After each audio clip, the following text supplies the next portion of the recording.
So this morning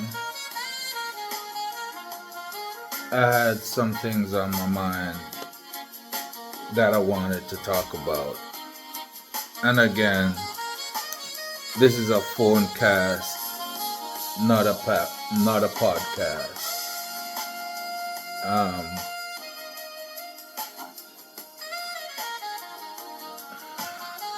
I'm sorry, my energy got twisted this morning.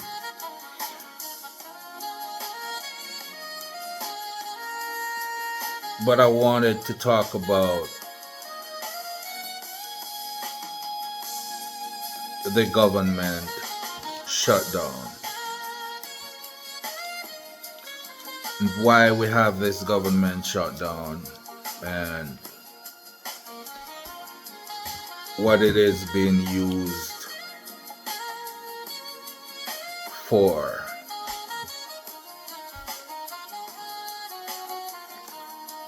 I've been thinking about this for a while now. And the more information comes out, the more I'm understanding about it. Because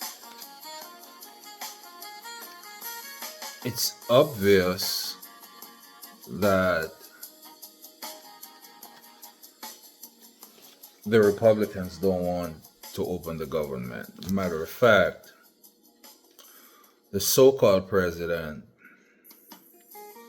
told his puppet master, Mike Johnson, to shut Congress down and send his people home.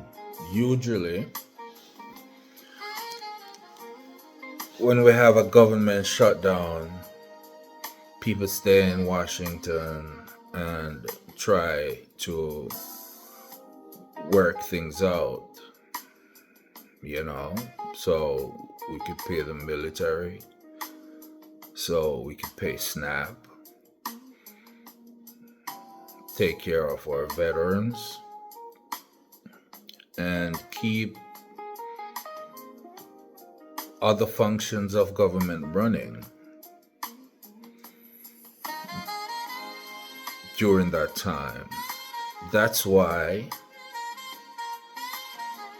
departments like the Department of Agriculture have that funds set aside to fund SNAP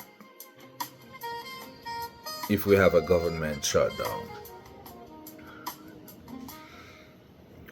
Now,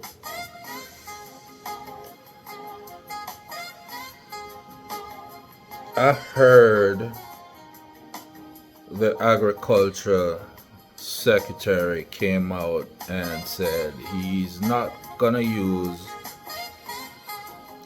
the emergency funds to pay SNAP benefits.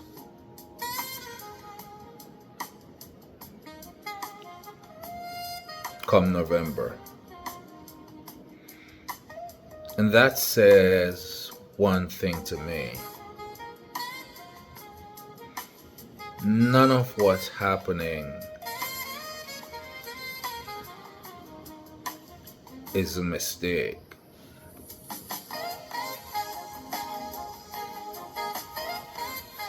It's all by design. What will happen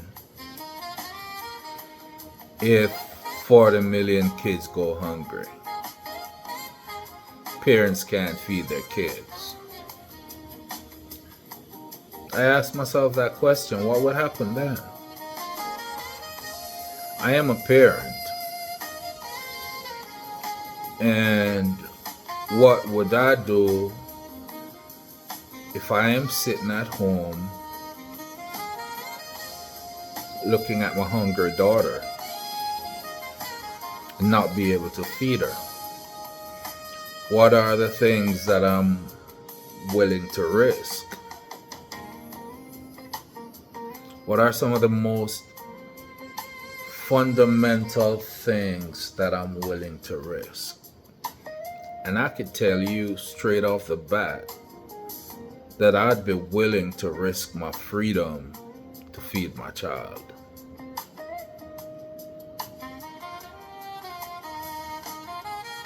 Right? And when you have 40 million kids and seniors can't eat, can't pay the rent, can't see their doctor, what are those people gonna do?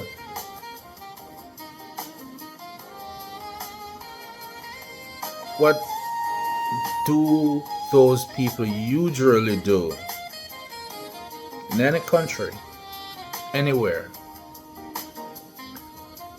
They take to the streets.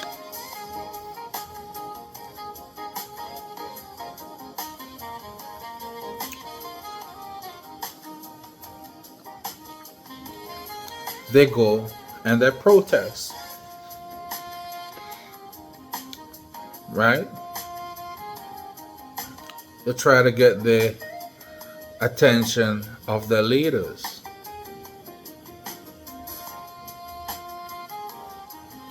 And I think that is exactly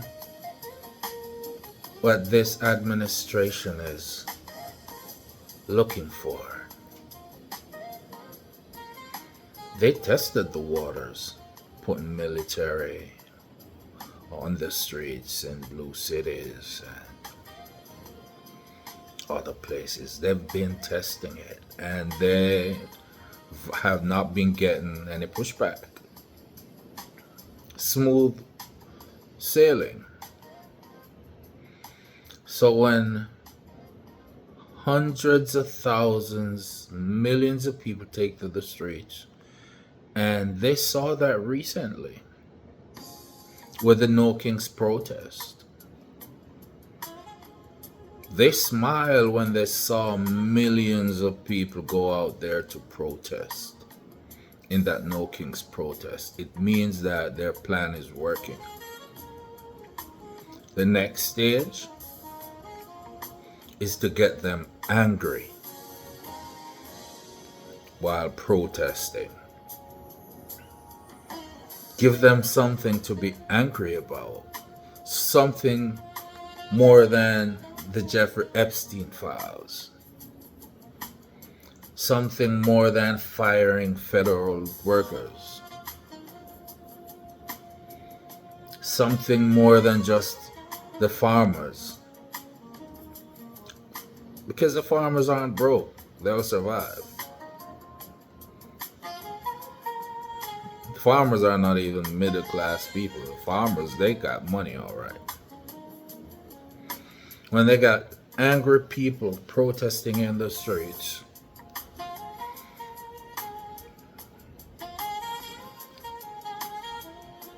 it gives him a reason to put the military on the street.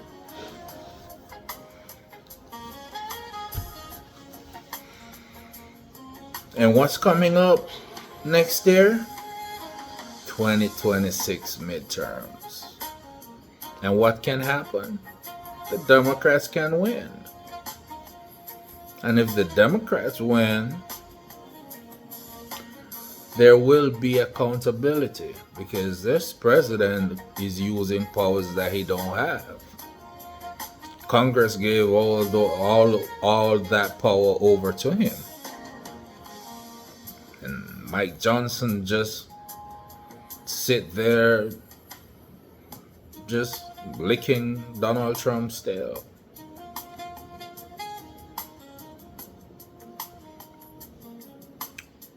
Right?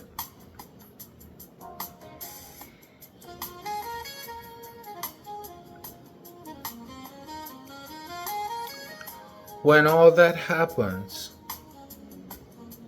when all those people take to the streets, he will declare an insurrection. You see how often this guy talk about insurrection? The insurrection is talking about insurrection.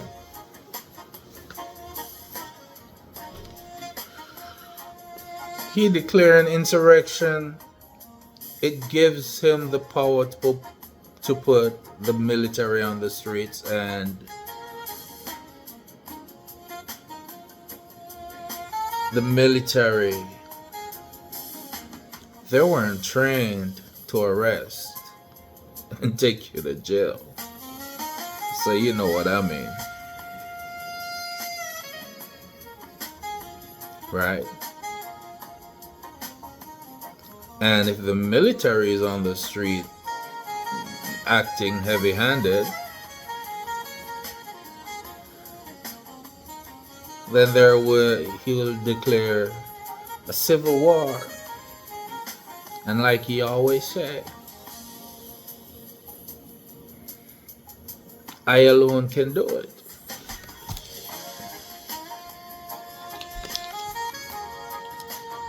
You see, we're dealing with all of this because we voted against our own self-interest. We voted for excitement. This guy's exciting. Say it like it is. Not realizing that what he's saying, he means it. And those things will affect you and your family. Right? We didn't vote for the people who have our best interest at heart. Right? And I'm not saying vote skin color. I'm not saying you should have voted for Kamala Harris because she's black, because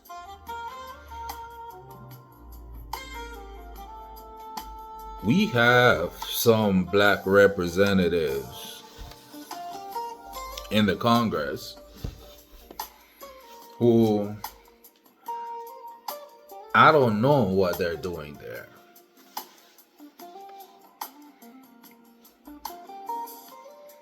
Take, for example,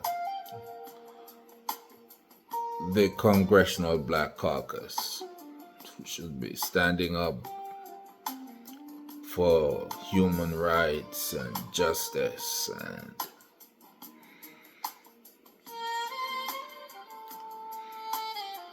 I'm seeing things taking place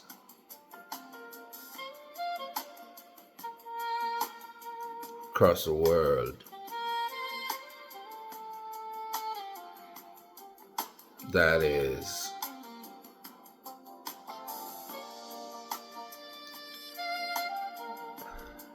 so degrading against specific people.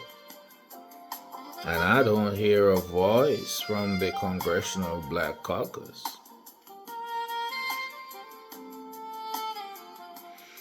When during the Nixon era, when the Congressional Black Caucus started, it said they were started to keep Congress honest. Now those guys are big money. Those guys have big money donors, and you know who those donors are. I don't have to spell it out. That's why they support a lot of things, because silence is consent. A lot of things that is going on around the world. So I'm not saying vote for people who look like you. Sometimes the people who look like us are our worst enemies. Take Clarence Thomas, for example. The most despicable human being ever. the worst human being that I can think of in my lifetime.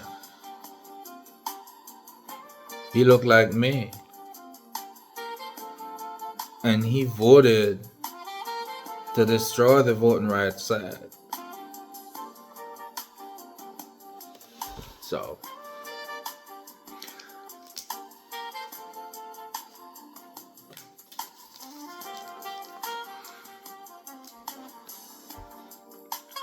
vote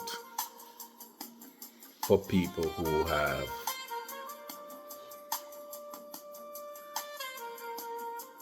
your interest at heart. These guys, during the government shutdown, and I know I'm talking about a whole bunch of things at the same time, but this should tell you where my mind's at. During the government shutdown, voting to send $40 billion to Argentina.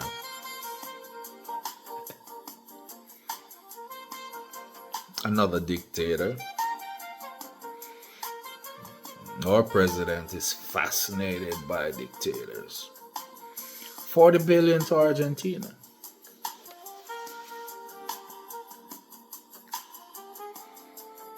But you're telling me that you're not releasing the emergency funds to feed hungry kids and to feed seniors. You're bailing out Argentina, but not the farmers that you destroyed with your tariffs. Well, to be honest, a lot of them, they deserve it. You told them you were going to put tariffs on China and these other places. And Joe Biden had put investments in them, allocated money that they were supposed to receive when they input certain green energy type stuff. Money that you guys started getting. You voted for this dude and he just came in and said, The infrastructure bill that Biden had passed, and most of those contracts went out to red states. This dude, you voted for him. He came in and he said, Flood in North Carolina that he was cussing Joe Biden about, all that money that was going there. He came in and he said, matter of fact, I'm gonna destroy FEMA.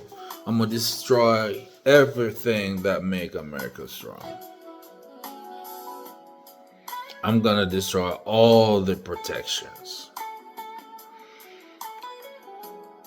And I'm going to send some things back to the states that I know can't handle it. And in the process,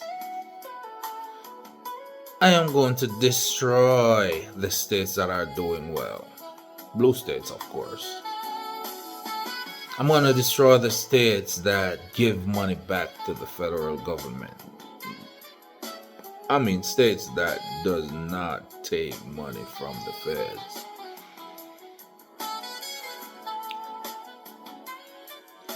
I think it'd be better if the blue states break away. Because without the blue states, America doesn't have... There's no America without the blue states.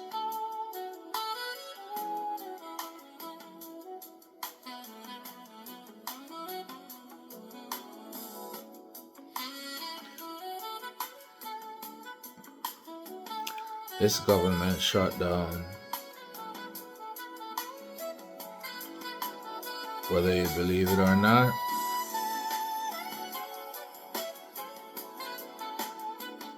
is what is leading America further down into authoritarianism.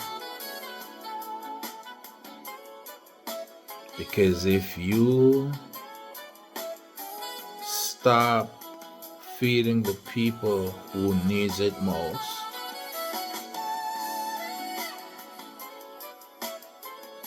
people will take to the streets.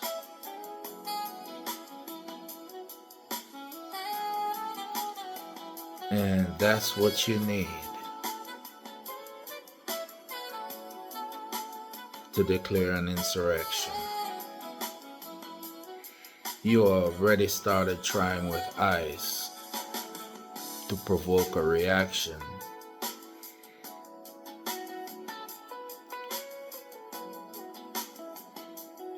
From our communities, from our minority communities, from Black Lives Matter. I don't know what the Hispanics are doing. Just like black people, a whole bunch of Hispanics voted for him. 45%, the most ever. Why? I don't know. Biden was just honoring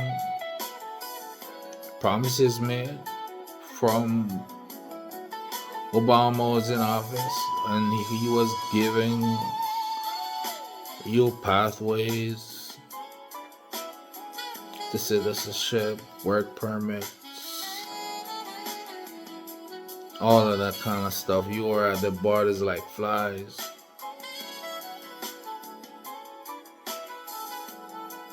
And he was taking you in.